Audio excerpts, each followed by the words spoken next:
ನಾನು ಆಗಲಿ ನಮ್ಮ ಇಡೀ ಭಾರತೀಯ ಜನತಾ ಪಾರ್ಟಿ ಆಗಲಿ ಧ್ವನಿ ಎತ್ತಿದ್ದು ಈ ರಾಜ್ಯದ 1,24,00,000 ತಾಯಂದರ ಪರವಾಗಿ ನಾವು ಧ್ವನಿಯನ್ನು ಎತ್ತಿದ್ವಿ.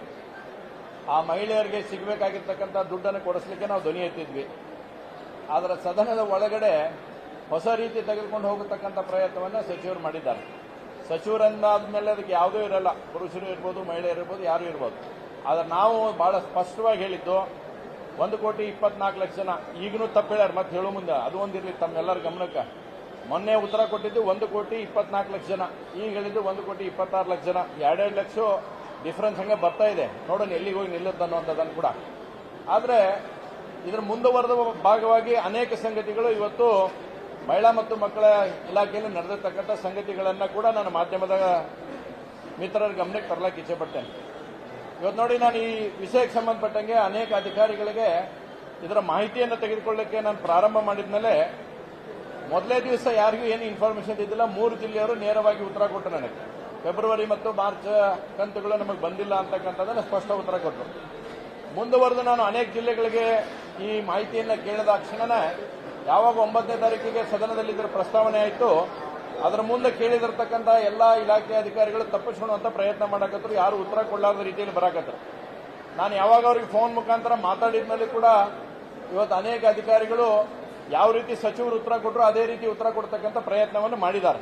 ಅಂದರೆ 2023, 2025 ಆಗಸ್ಟ್ ಮಾಯವರೆಗೆ ನಾವು ದುಡ್ಡನ್ನು ಕೊಟ್ಟಿದ್ದೇವೆ, ನಮ್ಮ ಜಿಲ್ಲೆಯಲ್ಲಿ ಇಷ್ಟು ಜನ ಇದ್ದಾರೆ, ಇಷ್ಟು ದುಡ್ಡನ್ನು ನಾವು ಹಾಕಿದ್ದೇವೆ ಅಂತಕ್ಕಂಥ ಇನ್ಫಾರ್ಮೇಷನ್ ಕೊಟ್ಟರು.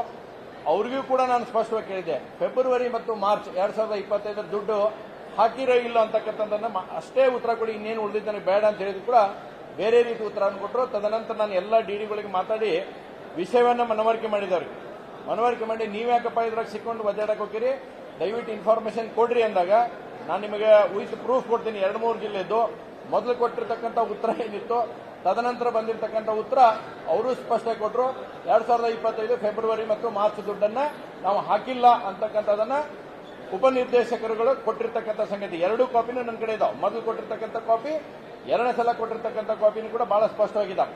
ಇದಕ್ಕಿಂತ ದುಡ್ಡು ಅಂದ್ರೆ ಮಹಿಳಾ ಮತ್ತು ಮಕ್ಕಳ ಅಭಿವೃದ್ಧಿ ಇಲಾಖೆ ಡೈರೆಕ್ಟರು ನಾನು ಕಳೆದ 3 ದಿವಸದಿಂದ ಅವರಿಗೆ ಮೇಲನ್ನು ಮಾಡಿದ್ದೆ.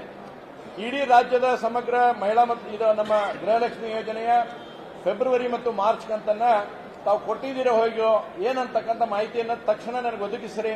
ಸದನ ನಡೆದಿದೆ, ಸದನ ಒಳಗಡೆ ನಾನು ಇದನ್ನು ಮಾತಾಡಬೇಕಂತ ಹೇಳಿದಾಗೂ ಕೂಡ 3 ದಿವಸದಿಂದ ಇನ್ನೂವರೆಗೂ ಕೂಡ ಅವರ ಮಾಹಿತಿಯನ್ನು ಕೊಡ್ತಾ ಇಲ್ಲ.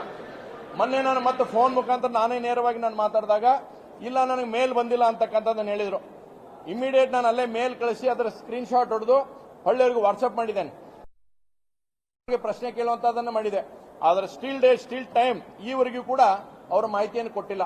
ಅಂದ್ರೆ ಇದ್ರ ಹಿನ್ನೆಲೆ ಏನೈತಿ, ಯಾಕೆ ಮಾಹಿತಿಗಳನ್ನ ಕೊಡ್ಲಿಕ್ಕೆ ಇವತ್ತು ಅಧಿಕಾರಿಗಳು ಅನಿಸ್ತಾ ಇದ್ದಾರ, ಇದ್ರ ಹಿನ್ನೆಲೆ ಏನು, ಯಾಕೆ ಈ ರೀತಿಯಾದಂತಹ ಸಮಸ್ಯೆ ಆಗ್ತಾ ಇದೆ. ಬೆಳಗಾವಿಯಲ್ಲಿ ಇರ್ತಕ್ಕಂಥ ಡಿಡಿ ಉಪನಿರ್ದೇಶಕರು ಅವ್ರಿಗೆ 9ನೇ ತಾರೀಕಿಗೆ ನಾನು ಹಾಕೇನೆ ಮೇಲ್ ಅವ್ರಿಗೆ. ಆ ಪುಣ್ಯಾತ್ಮ ಇವತ್ತಿನವರೆಗೂ ಕೂಡ ಅದರ ಇನ್ಫಾರ್ಮೇಶನ್ ಕೊಡಕ್ಕೆ ರೆಡಿ ಇಲ್ಲ. ಅಷ್ಟೇ ಅಲ್ಲ, ಇವತ್ತಿನವರೆಗೂ ಫೋನ್ ಎತ್ತಕ್ಕೆ ರೆಡಿ ಇಲ್ಲ. ಬೇರೆ 10 ಫೋನ್ಗಳನ್ನು ತಗೊಂಡು ನಾನು ಡಿಡಿಗೆ ಫೋನ್ ಮಾಡಿದ್ರು ಕೂಡ ಎತ್ತಿ ಕಟ್ ಮಾಡ್ತಾರ. ಎಲ್ಲಿ ಇದನ್ನು ಕೇಳ್ತಾರೋ ಅಂತ ಭಯ ಐತಿ. ಯಾಕೆ ಅವ್ರಿಗೆ ಯಾಕೆ ಭಯ ಇರಬೇಕಿದು? ಉಪನಿರ್ದೇಶಕಗಳಿಗೆ ಭಯ ಅಂತಕ್ಕಂಥದ್ದು ಯಾಕಿರಬೇಕು? ಇರ್ತಕ್ಕಂಥ ನೈಜ ಸಂಗತಿಯನ್ನ ಕೊಡ್ತಕ್ಕಂಥದ್ದು ಅವ್ರ ಕರ್ತವ್ಯ ಐತಿ. ಆ ಕೊಡ್ತಕ್ಕಂಥ ಪ್ರಯತ್ನವನ್ನು ಅವ್ರು ಮಾಡಿಲ್ಲ. ಆದ್ರೆ ಬೆಳಗಾವದ ಡಿಡಿ ಕೂಡ ಇನ್ನೂವರೆಗೂ ಅವರು ನಮಗೆ ರಿಪ್ಲೈ ಮಾಡ್ತಕ್ಕಂಥದ್ದು ಮಾಡಿಲ್ಲ. ಮತ್ತು ಮಹಿಳಾ ಮತ್ತು ಮಕ್ಕಳ ಅಭಿವೃದ್ಧಿ ಇಲಾಖೆಯ ಡೈರೆಕ್ಟರ್ ಕೂಡ ಇನ್ನೂ ಮಟ್ಟ ಇನ್ಫಾರ್ಮೇಶನ್ ಅನ್ನು ನಮಗೆ ಕೊಡ್ತಾ ಇಲ್ಲ. ಹಾಗಾದ್ರೆ ಇದ್ರ ಹಿನ್ನೆಲೆ ಏನು ಅನ್ನುವಂಥದ್ದನ್ನು ಕೂಡ ಆಗ್ತಾ ಇದೆ. ಈಗಾಗಲೇ ಸಚಿವರು ಕ್ಷಮೆಯನ್ನು ಕೇಳ್ತಕ್ಕಂಥದ್ದು ಹೇಳಿದಾರ, ಆದ್ರೆ ಇವಕ್ಕೆಲ್ಲನೂ ಉತ್ತರ ಕೊಡೋರು ಯಾರು? ಆ ಕಾರಣಕ್ಕಾಗಿ ನಾವು ಇನ್ನೂ ಇದಕ್ಕೆ ಅಧಿಕಾರಿಗಳು ಇದರಲ್ಲಿ ಯಾಕೋ ಒಂದು ಬೇರೆ ವಾಸನೆ ಬರುವಂತ ನಿಟ್ಟಿನಲ್ಲಿ ಇವತ್ತು ಗೊತ್ತಾಗ್ತಾ ಇದೆ. ಯಾವಾಗ ನೀವು ವಿಷಯಗಳನ್ನು ಹೈಡ್ ಮಾಡಕ್ ಪ್ರಾರಂಭ ಮಾಡ್ತೀರಿ, ಒಂದು ಸುಳ್ಳನ್ನ ಮುಚ್ಚಕ್ ಹೋಗಿ 100 ಸುಳ್ಳು ಅಂತ ಹೇಳುವಂಥದ್ದು ಯಾವ ರೀತಿ ಆಗುತ್ತಾ ಆ ರೀತಿ ಇವತ್ತಾಗ್ತಾ ಇದೆ. ಯಾಕೆ ಇನ್ನೂವರೆಗೂ ಕೂಡ ಡೈರೆಕ್ಟರ್ ಉತ್ತರ ಕೊಡ್ತಾ ಇಲ್ಲ, ಯಾಕೆ ಇನ್ನೂವರೆಗೂ ಬೆಳಗಾವಿ ಡಿಡಿ ಉತ್ತರ ಕೊಡ್ತಾ ಇಲ್ಲ, ಇದು ಬಹಳ ಸ್ಪಷ್ಟವಾಗಿರ್ತಕ್ಕಂಥ ಸಂಗತಿ. ಈಗೂ ನಾನು ಮಾಧ್ಯಮದ ಮುಖಾಂತರ ಅವರಿಗೆ ವಿನಂತಿ ಮಾಡ್ತೇನೆ, ಇನ್ನು ಸದನ ನಡೆದಿದೆ, ತಕ್ಷಣ ಈಗಾದ್ರೂ ಕೂಡ ಇದಕ್ಕೆ ಸಂಬಂಧಪಟ್ಟಿರ್ತಕ್ಕಂಥ ಮಾಹಿತಿಗಳನ್ನ ಕೊಡಬೇಕು. ಇವತ್ತೊಬ್ಬ ಶಾಸಕನಾಗಿ ನಾನು ಕೇಳಿದ ಮೇಲೆ ಕೂಡ ನಿಮಗೆ ಮಾಹಿತಿ ಕೊಡಲ್ಲ ಅಂದ್ರೆ ಈ ರಾಜ್ಯದ 7 ಕೋಟಿ ಜನರಿಗೆ ಏನು ಉತ್ತರ ಕೊಡ್ತೀರಿ ನೀವು? ನಾವು ಕೇಳ್ತಾ ಇರ್ತಕ್ಕಂಥ ವಿಷಯನ ಬಹಳ ಸ್ಪಷ್ಟ ಐತಿ. 1,24,00,000 ತಾಯಂದಿರಿಗೆ ಯಾಕೆ ದುಡ್ಡು ಹಾಕಿಲ್ಲ ಫೆಬ್ರವರಿ ಮಾರ್ಚ್ ಅನ್ನುವಂಥದ್ದನ್ನ ನಾನು ಈ ಧ್ವನಿ ಎತ್ತಿದ್ದು ಈ ತಾಯಂದಿರ ಪರವಾಗಿ ಧ್ವನಿ ಎತ್ತಿದ್ದೇನೆ. ಯಾರೋ ಬೇರೆಯವ್ರ ಸಲ ಧ್ವನಿ ಎತ್ತುವಂತ ಪ್ರಶ್ನೆ ಮಾಡಿಲ್ಲ. ಹೀಗಾಗಿ ಇದಕ್ಕೆ ಸ್ಪಷ್ಟ ಉತ್ತರ ಇಟ್ಟು ಬರಬೇಕು. ಅಧಿಕಾರಿಗಳು ಯಾಕೆ ಇದನ್ನು ಮುಚ್ಚಿಡಾಕತ್ತಾರ ಅನ್ನೋಂಥದ್ದು ಸ್ಪಷ್ಟತೆಯನ್ನ ಸರ್ಕಾರ ಕೊಡಬೇಕು.